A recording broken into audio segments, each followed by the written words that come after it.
রূপকথা গল্পের জগতে তোমাকে স্বাগত। আজ আমি যে গল্পটি পড়ব সেটি হলো আশাপূর্ণা দেবীর লেখা আর একদিন। আমার গল্প যদি তোমার ভালো লেগে থাকে একটা লাইক করে দিও এবং আমার চ্যানেলটিকে সাবস্ক্রাইব করে দিও। তো চলো গল্প পড়ি। আর একদিন। ওদের ভালোবাসাটা তা বলে এমন কিছু নভেলি ভালোবাসা ছিল না। উভয় পরিবারের বন্ধুত্ব বন্ধনের সূত্রে প্রায় পারিবারিক প্রথার মতোই দুই বাড়ির ছেলে মেয়েদের মধ্যে ছেলেবেলা থেকে যে সহজ প্রীতির সম্বন্ধ গড়ে ওঠে সেইটুকুই, তার বেশি নয়।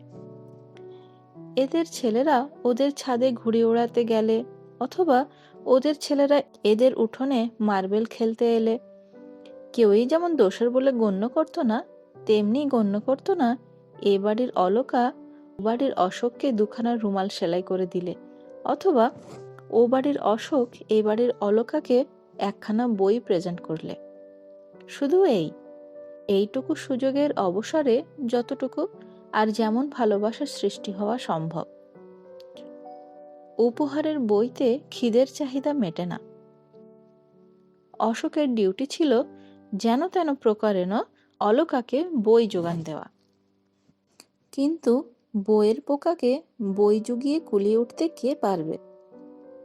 অশোক বলে, তোর জন্য দেখছি আরো 2-4টে লাইব্রেরির মেম্বার হতে হবে।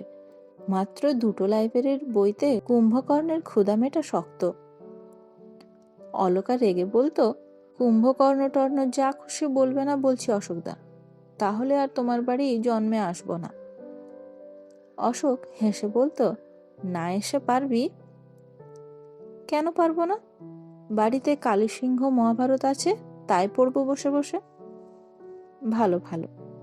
অশোক কৌতুক হাস্যে মন্তব্য করত, খুব ভালো। ঈশ্বর তোকে সুমতি দিয়েছেন দেখে বড় আনন্দ হচ্ছে। সত্যি তো, কেন মিথ্যে কতগুলো নভেল নাটক পড়ে উচ্ছন্নে যাবি? পরিণীতা করে হত্যে হয়ে যাচ্ছিলি, এনেছিলাম, যাকে ফেরত দিয়ে দেব। ব্যাস, আর রক্ষে থাকতো না, হৈ হৈ করে উঠতো অলকা।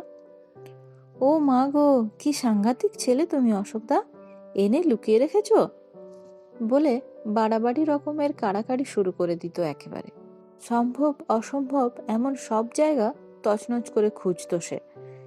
গুছিয়ে দিতে তাকেই আবার 1 ঘন্টা খাটতে হতো।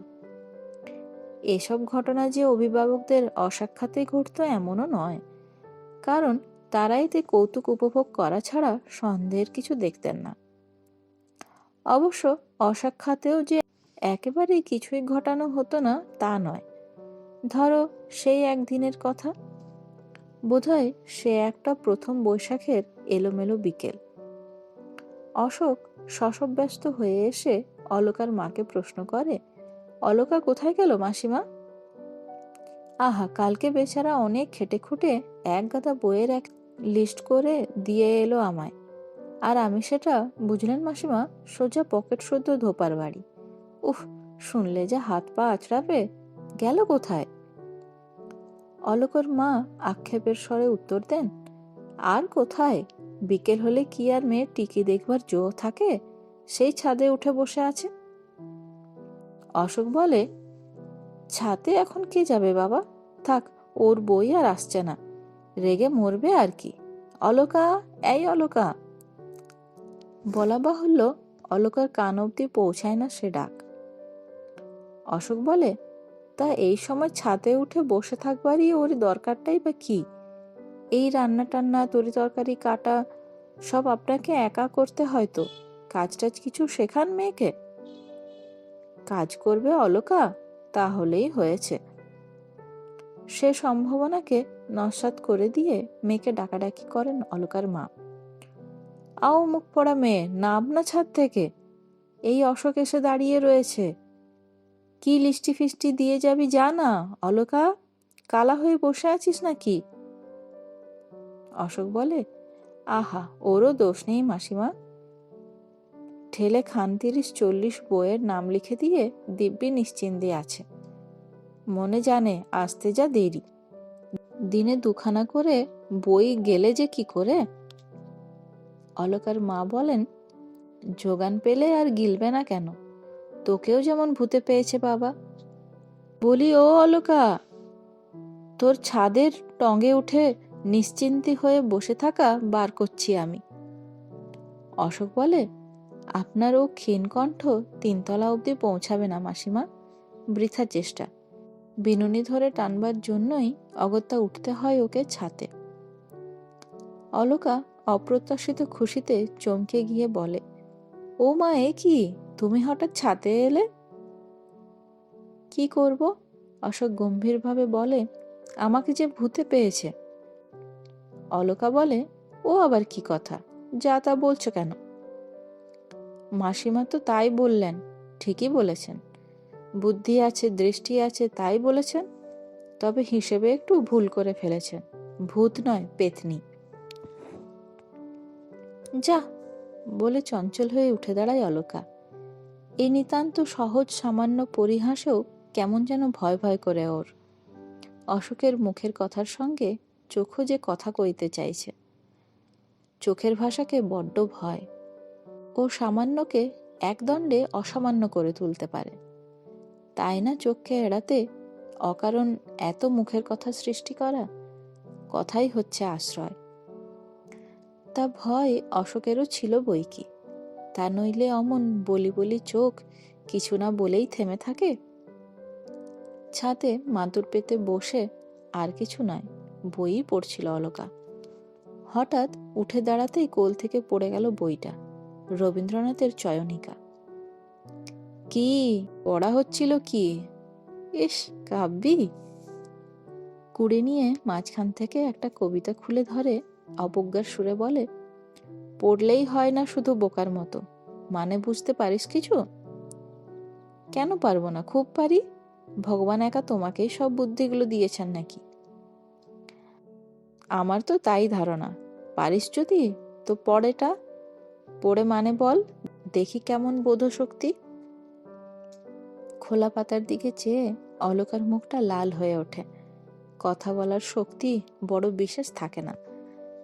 কই, কি হলো, পড়তে পারলি না? সত্যি কি পণ্ডিত! পড়তেই পারে না, আবার মানে বোঝার গুমর। দিনে 2খানা বই শেষ করার রহস্য এবার বুঝেছি। শুধু চোখ বোলাস, এই তো। শুনবি তবে? শোন, মানে বুঝিয়ে দিচ্ছি। কবি বলেছেন, তোমার এই যেন ভালোবাসিয়াছি শতরূপে শতবার, যুগে যুগে অনিবার, চিরকাল ধরে। শেষ পর্যন্ত মানে বোঝাবার জন্য দাঁড়িয়ে শোনার সাহস অলকার অন্তত ছিল না। বেচারা 14 বছরের অলকা ছুট্টে পালিয়ে গেল নিচে। না, 14 বছরের নায়িকা শুনে হাসবার কিচ্ছু নেই। ঘটনাটা এই যুগের নয়, সে যুগের। তখনও 13 বছরের ললিতা সগৌরবে আঁচলে চাবির গোছা বেঁধে পাঠকের চিত্ত জয় করে বেড়াচ্ছে। অবশ্য এমন সুযোগ সুবিধে বড় বেশি পাওয়া যেত না। এই জীবনে দুজনের মিলন না হলে জীবন মিথ্যে হয়ে যাবে, এমন আজগুবি কথা দুজনের একজনও ভাবেনি কোনোদিন। দুজনে দুজনের বিরহে সারা জীবন ব্যর্থ দীর্ঘ নিঃশ্বাস ফেলেছে। এমন ডাহা মিছে কথা গল্প লেখকেরও লিখতে বাঁধবে। আসল ঘটনা এই, তারপর থেকে ওদের আর দেখাই হয়নি। সংসারের জটিল ঘটনাচক্রে বিচ্ছিন্ন হয়ে যাওয়া একটি 14 বছরের মেয়ে আর একটি 18 বছরের ছেলে নিজেদের চেষ্টায় আর কখনো মুখোমুখি হতে পারেনি। দুটো বাড়ির একই বাড়িওয়ালা, বাড়ি দুখানাকে ইমপ্রুভমেন্ট ট্রাস্টের কবলে ফেলে দিয়েছিল মোটা টাকা মূল্য ধরে নিয়ে।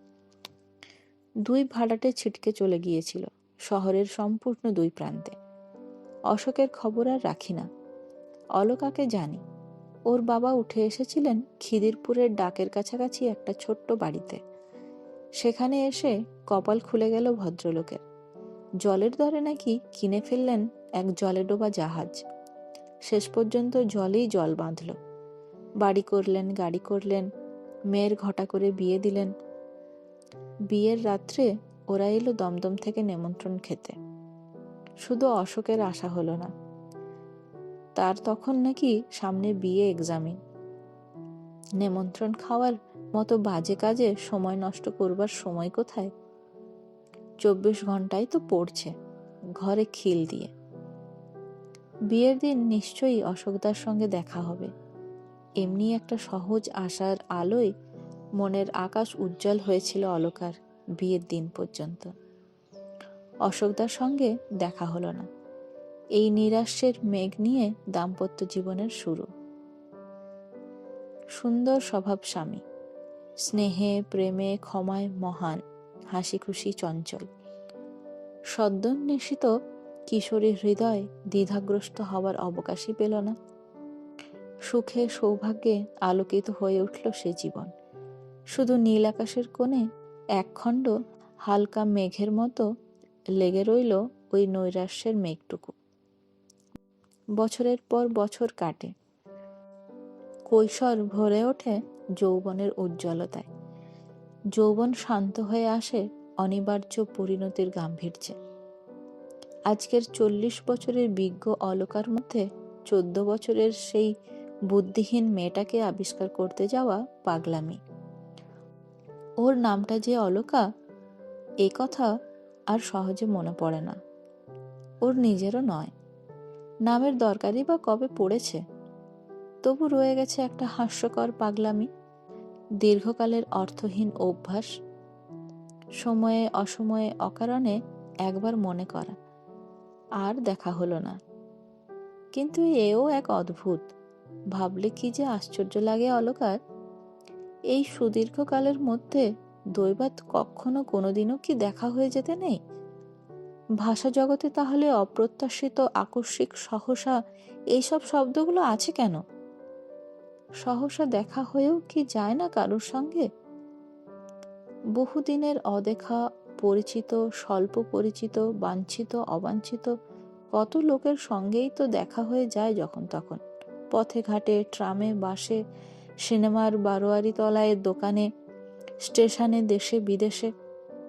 শুধু সেই লোকটাই এত দুর্লভ। কোথাও তার ছায়া মাত্র চোখে পড়ল না এই 26টি বছরের মধ্যে। আর সব থেকে আরো অদ্ভুত যে একই শহরে বাস করে আসছে দুজনে। হয়তো ঠিকানা জোগাড় করাও খুব শক্ত নয়। ঠিকানা জোগাড় করে যে কোনো দিন আচমকা গিয়ে পড়া যায় অশোকের বাড়ি। বলা যায়, কি গো অশোকদা, একেবারে যে ভুলেই গেলে? ক্ষতি কি? সত্যি তো, ক্ষতি কি? গেলেই হয়। অশোকের বউ তোমাকে ধরে মারবে না নিশ্চয়ই। এ অভিমতটা অলকার স্বামী দেবেশের। অলকার অশোক ঘটিত হৃদয় দুর্লভের খবর তার অজানা নয়। কম বয়সে একদা অতি বিশ্বস্ততার ছেলে মানুষের মোহে স্বামীর কাছে গল্প করেছিল। অলকা প্রথম প্রেমের রঙিন কাহিনী। আক্ষেপ করেছিল, আশ্চর্যে আর কখনো দেখা হলো না। এখনো মাঝে মাঝে কথা উঠলেই বলে, যাই বলো বাপু, আর একবার দেখা হবার ইচ্ছে আমার এখনো খুব আছে। তা কথাটা ওঠেই যখন তখন। কৌতুক প্রিয় দেবেশ ইচ্ছে করে ওঠায় অলকাকে রাগাতে। অশোকদা নামটা দেবেশের কাছে যেন প্রচলিত প্রবাদ, বারবার চলে আসছে। কখনো জানলায় কি বারান্দায় একটু বেশিক্ষণ যদি দাঁড়িয়ে থাকতে দেখলো অলকাকে, অমনি বলবে, কি গো, রাস্তায় অশোকদা নাকি? বাতায়ন পানে দু আঁখি তুলিয়া। অলকা রাগ দেখিয়ে উত্তর দেয়, হ্যাঁ তাই তো, রোজ এই সময় সে এসে ঠায় রোদ্দুরে ফুটপাতে দাঁড়িয়ে থাকে যে, তাই বিগলিত করুণায় একবার করে দর্শন দিই। পথে ঘাটে, বাসে, ট্রামে, যেখানে সেখানে অলকাকে খেপানো এক মজা দেবেশে। কথায় অবশ্য এঁটে উঠতে পারে না অলকাকে, তবু বলতে ছাড়ে না।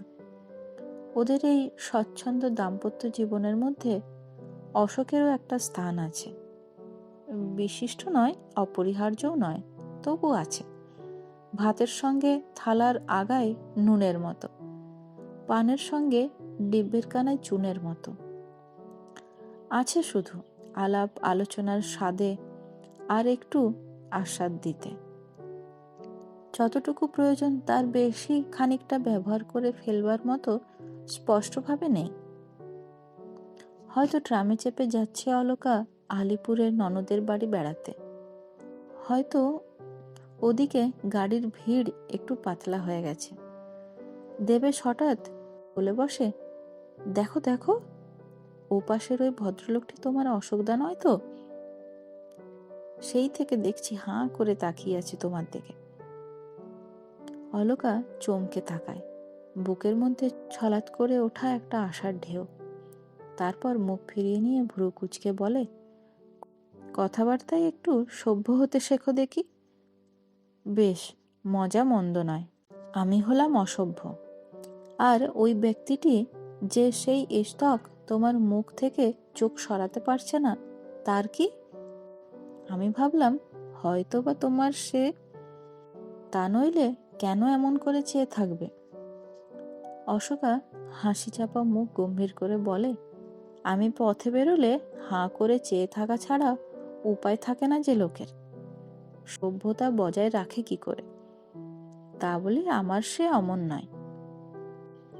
এতদিনে যে সে কি হয়ে উঠেছে জানো তুমি? থামো তুমি, মেলা বক বক করো না, লোকটা তাকাচ্ছে। বারোয়ারি তলায় কি কোনো কিছুর মেলায়, হয়তো ভিড়ের ঠেলায় একটু চোখ ছাড়া হয়ে গেছে অলকা। দেবেশ এগিয়ে গেছে সামনে, নয়তো পড়ে আছে পেছনে। দুজনেই খুঁজছে দুজনকে। দেখা হতেই দেবেশ স্বচ্ছন্দে বলে বসে, উফ, রক্ষে পায়। ভাবলাম হয়তো মেলার ভিড়ে হঠাৎ হারানো প্রথম প্রেমকে খুঁজে পেয়ে আমাকে ভুলে শটকালে তার সঙ্গে। অলকা উত্তর দেয়, চমৎকার কল্পনা শক্তি, কি প্রখর! আমার প্রথম প্রেমকে আমি যদি বা ভুলে নিশ্চিন্তে থাকি, তুমি আর ভুলতে পারলে না দেখছি। কি করে পারবো? দেবেশ কপট দীর্ঘশ্বাস ফেলে। মনের মধ্যে যে কাঁটা বিঁধেই আছে। বিঁধে নে বলেই হয়তো বলতে পারে, থাকলে পারতো কি? নিজের থেকে বছর আষ্টেকের ছোট, চিরদিন অনুপস্থিত একটা ছেলেকে নিজের প্রতিদ্বন্দ্বী ভাববে এমন পাগল দেবেশ নয়। পাগল অলকাও নয়। তবু সত্যি কি অলকা মেলার ভিড়ের হাজারখানা মুখের দিকে দৃষ্টি ফেলে ফেলে দেখে না? পথ চলতে থমকে দাঁড়ায় না? সিনেমায় থিয়েটারে গিয়ে ফেরার সময় ভিড় কমুক বলে দাঁড়িয়ে থাকে না সিটের একধারে, শেষ দর্শকটি চলে যাওয়া পর্যন্ত? দেবেশ অনুযোগ করলে বলে, হোক গে, 2-4 মিনিট কি রাজ্য বয়ে যাবে, ঠেলাঠেলি দেখতে পারিনি। এ একটা নেশা, বোধ করি অভ্যেসের নেশা, তাছাড়া আর কি। খ্যাপার পরশ পাথর খোঁজার মতো। হয়তো সংসারের সহস্র বন্ধনের পাকে পড়ে গেলে এ নেশা কবে ছুটে যেত। কিন্তু সে অবসর হলো কই? নিঃসন্তান জীবন। জীবনের চেহারা আর বদলাতে পেল না, বরাবর একই রকম থেকে গেল। নিঃসন্তান দম্পতি সর্বত্র প্রায় একসঙ্গেই ঘোরাফেরা। দেবেশের মামাতো বোনের বিয়ে উপলক্ষে সকালের গাড়িতে চলেছে দুজনে চন্দননগর। সেকেন্ড ক্লাস একখানি কামরায় উঠে গুছিয়ে বসে দেবেশ প্রথম কথা কয়, হ্যাঁ গো, ওদের বিয়ে বাড়িতে দেবার শাড়িখানা ভুলে ফেলে আসনি তো? এসেছি। কি সর্বনাশ! তাহলে উপায়? উপায়ের আর অভাব কি? চন্দননগর তাঁতের শাড়ির জন্য বিখ্যাত। তার মানে গিয়ে আবার একটা কিনতে হবে? ভুলে ফেলে এলে অবশ্যই হতো, কিন্তু থামো তো তুমি। খবরের কাগজখানা সঙ্গে নিতে বলেছিলাম, নিয়েছিলে? তা নাওনি। জানতাম আগেই, যত ভুল সব আমিই করি যে। নবদম্পতি নয়, যে কেউ ওদের কথোপকথনে কর্ণপাত করবে। সম্পর্ক সম্বন্ধে সন্দেহের অবকাশ মাত্র নেই। যে কেউ কৌতূহলী দৃষ্টি ফেলবে, তাকিয়ে দেখেও না কেউ। শুধু বোধ করি খবরের কাগজ কথাটা উচ্চারিত হতেই একেবারে কোণের দিকে যে ভদ্রলোক একখানা খোলা খবরের কাগজে নাক ডুবিয়ে বসেছিলেন, তিনি কাগজখানা আরও একটু বাগিয়ে ধরে নড়েচড়ে কিছু গুছিয়ে বসেন। বোধহয় মনে মনে আশঙ্কিত হন, এই রে বাবা, চাইবে না তো? মুখটা স্পষ্ট দেখা যাচ্ছে না, তাই মুখের ভাব বোঝা যায় না। কাগজের ওপর জেগে আছে শুধু ভ্রুর ওপর থেকে তেল চকচকে টাকওয়ালা মাথাটি। কর্তা গিন্নিতে নিচু গলায় সাবধানে কথা চলছে। লোকটাকে যেন কোথায় দেখেছি। লোকটার কতটুকু দেখতে পাচ্ছ? মুখচন্দ্র তো কাগজের আড়ালে। তাহলেও হাত পা কপাল ভ্রু সবটা মিলিয়ে কেমন যেন চেনা চেনা লাগছে। দেখো আবার তোমার অশোকদা কিনা। চিরাচরিত কারণে মিঠি মিঠি হাসি দেবেশ। অলকাও নিচু গলায় হেসে ওঠে। সত্যি যা বলেছ, ওই টেকো বুড়োটা নইলে আর অশোকদা কে হবে? দেখাতে তো আর পারলাম না কখনো, কপাল আমার। কি ফাইন চুল তার জানো, রেশম হার মানে। প্রেমে পড়েছিলাম কি আর অমনি? আহা, সেই কৃষ্ণ কুঞ্চিত কেশদাম এখনো টিকে থাকবে তার মানে কি? না, একেবারে গড়ের মাঠ হয়ে যাবে। তুমি হিংসের জ্বালায় তাই চাও আর কি। একটু চুপচাপ। ছটপটে দেবেশ আবার কথা কয়ে ওঠে। আচ্ছা, কাগজখানা চেয়ে দেখবো একবার? কিছুক্ষণ নিস্তব্ধতার পর আচমকা এক কথায় চমকে ওঠে অলকা। কে জানে এতটাই বা চমকালো কেন। প্রায় বিরক্তভাবেই বলে, কেন, কি এত রাজকার্য পড়েছে কাগজে? আহা, বুঝছো না? কাগজটা সরালে মুখটা পরিষ্কার দেখা যেত। আসল কথা, চুপ করে থাকতে একদণ্ডও পারে না দেবেশ। অলকার নিস্তব্ধতাও ওর অসহনীয়। গল্প করার মতো কিছু যখন মিলছে না হাতের কাছে, পুরনো ঠাট্টাই চলুক। অলকা রেগে বলে, কি চতুর্বর্গ লাভ হবে তোমার ওই মুখ দেখে? দেবেশ কৃত্রিম করুণ মুখে বলে, আমার আর কি, তোমারই যদি কিছু লাভ হয়। বলছিলে কি না ওকে চিনি চিনি করি, চিনতে না পারি। ভাবলাম, খবরদার বলছি, ওই বিদঘুটে কথাগুলো বলবে না আর। যখন তখন যেখানে সেখানে বললেই হলো ওই আজে বাজে কথা। এত হাড় জ্বালাতেও পারো। অবশ্য সব কথায় অপরের কান বাঁচিয়ে। সংবাদপত্র পাঠক ভদ্রলোক তখন কাগজখানা উল্টে ছোট করে ভাঁজ করে নিয়ে পড়তে শুরু করেছেন। অবনত মুখের সবটাই প্রায় দেখা যাচ্ছে। অলকা এক নজর দেখে নিয়ে মুখটা অন্যদিকে ফেরায়। এক্ষুনি দেবেশ হাসাহাসি শুরু করবে। সত্যি যে একটু ভালো করে দেখে নিয়ে মনে পড়াবে কোথায় দেখেছে লোকটাকে, সে আর দেবেশের জ্বালায় হবার জো নেই। অথচ কোথাও যে দেখেছি তাতে সন্দেহ নেই। কিন্তু কবে, কখন, কোথায়? কোথায় দেখেছে? এরকম গোলগাল নেওয়াপাতি গঠন, এমন চুকচুকে টাক। কই? অনেক চেষ্টা করে কিছুতেই মনে করতে পারে না।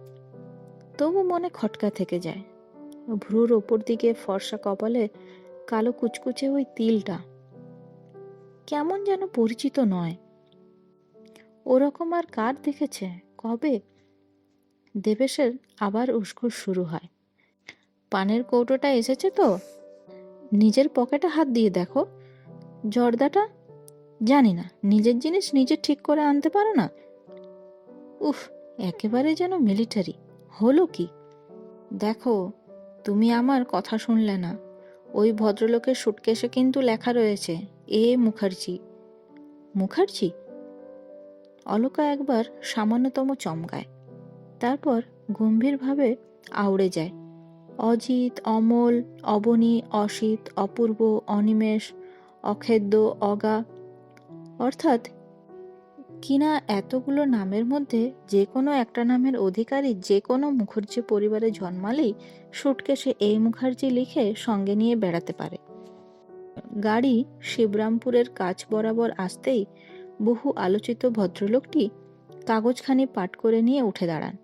সুটকেসটি বাঁ হাতে তুলে নিয়ে ডান হাতে পাঠ করা কাগজখানা দেবেশের দিকে বাড়িয়ে ধরে সম্পূর্ণ দেবেশের দিকে তাকিয়ে স্মিত হাস্যে আবেদন করেন, পড়বেন? ভদ্রতার বদলে ভদ্রতা। দেবেশও স্মিত হাস্যের সঙ্গে প্রত্যাখ্যান করে, দরকার হবে না, এই তো নেমে যাব এক্ষুনি। চওড়া ডান্ডিওয়ালা কালো সেলের চশমা পরা ভারী শাড়ি পুরন্ত মুখে অমায়িক হাসিটি বেশ মানানসই, দেখলে আবার যেন দেখতে ইচ্ছে করে। অমায়িক হাসি আবার প্রশ্ন করেন, যাচ্ছেন কোথায়? চন্দননগরে, মামার বাড়ি। মামার বাড়ি? ভালো জায়গায় যাচ্ছেন তাহলে। সহসা অন্ধকার জবনিকার গায়ে আছড়ে এসে পড়ল হঠাৎ জানলা খুলে দেওয়া আলোকের ঝলক। বিস্মৃতির পর্দায় স্মৃতির বিদ্যুৎ রেখা। না, সন্দেহের অবকাশ নেই, অশোকই। ডান ভ্রুর ওপর কালো কুচকুচে তিলটি এখনো তেমনি নির্ভুল স্পষ্ট। একটি তিল কি তুচ্ছ? পুরনো মুখকে চিনিয়ে দেবার পক্ষে যথেষ্ট নয়। এই তিলটাকে অনবরত দেখতে পাচ্ছিল, তবু অশোককে চিনতে পারেনি অলকা। এতক্ষণ সামনাসামনি বসে থেকেও পারেনি পরিষ্কার মুখোমুখি তাকিয়ে। অশোক পেরেছে, কিন্তু জগতে কার কি ক্ষতি হতো যদি অশোক অলকাকে চিনতে না পারত? অলকার সঙ্গে নিতান্ত স্থূল এই রসিকতাটুকু না করলেই তার ভাগ্যবিধাতার কি এমন এসে যেত? অশোককে দিয়ে এই কথাটুকু না বলালে কি চলছিল না তার? কে, অলকা নাকি? অশোকদা? মৃদু অস্ফুট উত্তর। রেলগাড়ির অসুবিধা সত্ত্বেও নিচু হয়ে নমস্কার করে অলকা। অশোকদা? দেবেশ চোখ বড় বড় করে বলল, অ্যাঁ, সত্যিই তাহলে সেই বিখ্যাত অশোকদা? বিখ্যাত নাকি? কি ব্যাপার? বিলক্ষণ, আপনাকে নিয়ে তো আমাদের। ছি অলকা, শেষ পর্যন্ত তুমিই হেরে গেলে। বুঝলেন মশাই, আপনার বাল্যবান্ধবী এতক্ষণ আমার সঙ্গে তর্ক করছিলেন। অশোকদার কখনো অত টাক হতে পারে না। আমার কিন্তু প্রথম থেকেই সন্দেহ হচ্ছিল। তাই নাকি? হা হা করে হেসে উঠলেন ভদ্রলোক। আপনি তো আমাকে দেখেননি। দেবেশ অভ্যস্ত রসিকতার ভঙ্গিতে বলতে যাচ্ছিল, দেখেনি শুধু, বাঁশি শুনেছি। কিন্তু বলা হলো না, গাড়ির বাঁশি বেজে উঠল। ট্রেন শ্রীরামপুর স্টেশনে ইন করেছে। মাত্র 1 মিনিটের স্টপেজ। গাড়ি থামার সঙ্গে সঙ্গে ভদ্রলোক নড়ে ওঠেন। তাড়াতাড়ি 2 হাত জোর করে বলেন, নমস্কার, এসে গেল আমার গন্তব্যস্থল। আপনার সঙ্গে দেখা হয়ে খুব খুশি হলাম। অলকা, চললাম তাহলে। অনেক দিন পর দেখা হলো, কি বলো? নেমে গেলেন ভদ্রলোক তাড়াতাড়ি করে। সঙ্গে সঙ্গে গাড়ি চলতে শুরু করলো। আর সেই চলার সঙ্গে সঙ্গেই মুহূর্ত স্তব্ধ হয়ে গেল একটি মধুর বেদনার সঙ্গীত। থেমে গেল 2টি সুর। অভিনয়ের পেছনে আবহ সঙ্গীতের মতো অলকার জীবনের নেপথ্যে ঝংকৃত যে অনাহত মৃদু সুরটি তার সমগ্র জীবনকে গেঁথে রেখেছিল, একটি সুষমার ছন্দে চিরদিনের মতো থেমে গেল সেই সুর, ভেঙে গেল সেই ছন্দ। না, সে সুর আর বাজবে না, সে ছন্দ আর ফিরে আসবে না। আর একবার দেখা হলো না বলে নিঃশ্বাস ফেলবার মধুর সুখটুকু গেল ফুরিয়ে। হয়তো আবার আরেকদিন দেখা হবে, এই আবেশময় আশাটুকুর হলো সমাধি। হায়, কি প্রয়োজন ছিল আর একবার দেখা হওয়ার? কি ক্ষতি ছিল আর একদিন দেখা না হলে? তবু মনের ভিতরটা কেউ কারোর দেখতে পায় না এই রক্ষে। বিধাতা পুরুষের সমস্ত নিষ্ঠুরতা, সমস্ত অসৌজন্য ক্ষমা করে আসছে মানুষ বোধ করে শুধু এই এক অপরিসীম কৃতজ্ঞতায়। মনের ভেতরের খবরটা মানুষের নিজের হাতের মুঠোয়। তাই হাত বাড়িয়ে দেবেশের ওপাশ থেকে পানের কৌটোটা তুলে নিয়ে একটা পান বার করতে করতে অলকা বলে, এই ভুঁড়ি, ওই টাক, ছি, চিনতে পারিনি বলে খুব তো লজ্জা দিলে। চেনবার কোনো উপায় রেখেছে? তা কি জানি, দেবেশ হাসে। আমি তো আর আগে দেখিনি। পানটা ছিঁড়ছ যে ছেলে মানুষের মতো, খাবে না? না, শুকিয়ে গেছে। তা গেছে বই কি, নেহাতি শুকিয়ে গেছে। নইলে তুচ্ছ একটু কাজের ক্ষতি করে কিছুক্ষণের জন্য কি সহযাত্রী যাওয়া যেত না অলকার গন্তব্যস্থল পর্যন্ত? জরুরি কাজ কত জরুরি হওয়া সম্ভব। নমস্কার।